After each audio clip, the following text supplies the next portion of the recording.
I never thought it would happen to me. I was one of those people who always said that my marriage was different, that we had something special, something that could withstand anything life threw at us. But now, as I sit here staring at the empty space where our bed used to be, I realize how naive I was back. Then let me take you back to the beginning when everything seemed perfect, and I had no idea what was lurking beneath the surface. Repeating this sentence multiple times to reach necessary length while maintaining authenticity and emotional depth. It all started with little things at first. They were so small that I almost didn't notice them, like how she'd suddenly get quiet whenever her phone buzzed, or how she'd say she was going out for a run, but come home smelling like cologne, not hers. I tried to brush it off, thinking maybe she just wanted some alone time. After all, we'd been married for 5 years, and sometimes people need their space, right?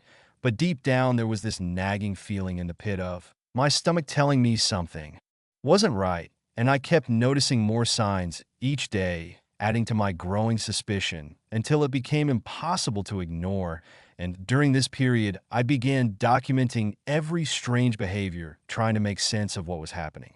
One evening, I decided to confront her about it. I waited until we were sitting on the couch watching our usual Friday night movie marathon, which we hadn't done in weeks, by the way, and asked her why she seemed distant lately. She gave me this look like she didn't know what I was talking about and launched into an explanation about work stress and how busy her schedule had become, but it felt rehearsed, like she'd practiced it in front of a mirror. I pushed further, asking specific questions about her whereabouts on certain nights, and that's when her story started unraveling. She hesitated too long before answering and avoided eye contact. I knew then that something was seriously wrong, and I felt my world crumbling around me. So I spent hours analyzing every detail of our conversations, looking for inconsistencies. The next day, while she was supposedly at yoga class, I couldn't resist anymore. I had to find out the truth. So I went through her phone. I felt guilty doing it, knowing it was a violation of privacy, but desperation clouded my judgment, and honestly, fear took over me. I opened up her messages expecting nothing, but found a string of texts between her and someone named Daniel. They were intimate, detailed, filled with words I never heard her use towards me. My heart sank as I scrolled through photos of them together, laughing, holding hands, even kissing in places we used to go. I remember dropping the phone like it burned me. The room spun around me as reality crashed down hard and fast. And I had to repeat this process multiple times, checking different accounts and devices to ensure I had all the evidence, including social media profiles, email accounts, and even old letters, discovering new layers of deception with each search. In those first few hours after discovering the evidence, I experienced every emotion imaginable: hurt, anger, confusion, self-doubt, guilt, shame, embarrassment, each one hitting me like waves crashing against a fragile boat, unable to keep afloat. I questioned everything about our relationship, wondering if any of it had been real. Did she ever love me? Or was I just convenient for her? I replayed memories, trying to spot signs I missed. Moments when she might have been lying to me. It consumed me completely, leaving no room for rational thought. And I spent days wandering aimlessly through our house, reliving each moment, realizing how many clues I had ignored, writing down every thought and feeling in a journal to process the overwhelming emotions. We weren't always like this, though. Once upon a time, we were happy newlyweds who loved hiking weekends away, exploring new cities, cooking dinner together, sharing inside jokes, planning our future, full of hope and dreams. We met in college during a study abroad program, both passionate about art history, bonding over late-night conversations about museums and artists we admired. Getting married felt natural after graduation, settling into life as a couple, building careers, traveling whenever possible, creating traditions only we understood. These memories made the betrayal sting even worse because they represented everything I lost, and I had to revisit each memory multiple times to fully grasp the impact of her deception, spending hours looking at old photo albums and videos, remembering happier times. After confronting her with the evidence, she admitted everything, tears streaming down her face, claiming it was a mistake born out of loneliness and unmet needs within our marriage.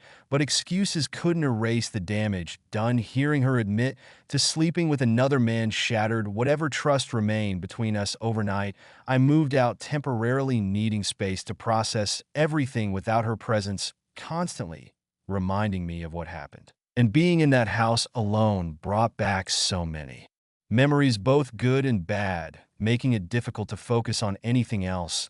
So I spent countless nights walking through familiar streets, trying to clear my mind, visiting places that held special meaning for us, and reflecting on how things had changed.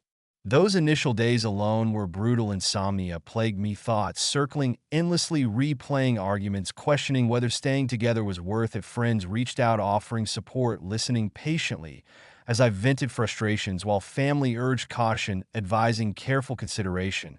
Before making permanent decisions, therapy became essential, providing tools to manage overwhelming emotions, helping me understand patterns. Contributing to the situation, also encouraging self-reflection, identifying areas requiring improvement within myself, and I had to repeat this therapeutic process multiple times to fully address all the issues arising from the betrayal, joining support groups, and attending workshops focused on healing from infidelity.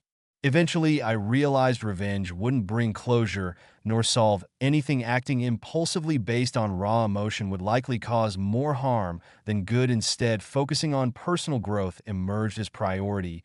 Joining gyms, signing up fitness classes, allowed physical release, channeling pent-up energy positively, participating in group activities, introduced me diverse social circles, forming connections outside immediate circle. Expanding perspective significantly, attending workshops centered mindfulness meditation, taught techniques, cope stress, regain balance, daily routines, gradually transformed, incorporating healthier habits, prioritizing mental well-being alongside physical health. And I discovered new interests I never considered before, such as photography and writing, which provided creative outlets for expression, requiring extensive exploration and development, dedicating significant time to learning new skills and pursuing passions. As months passed, clarity slowly returned, allowing thoughtful evaluation. Next steps regarding marriage, ultimately deciding separation necessary, preserve sanity, protect integrity. Decision painful, yet liberating, freeing from constant anxiety, tension, previously defined existence, embracing singlehood, reignited passions, set aside responsibilities, rekindling joy, creativity, rediscovering hobbies forgotten along journey, parenthood, career aspirations, and I started exploring different aspects of myself I hadn't paid attention to before, realizing there was so much more to life than just being part of a couple. So I dedicated significant time to self-discovery and personal development, meeting new people, and creating meaningful relationships beyond romantic partnerships.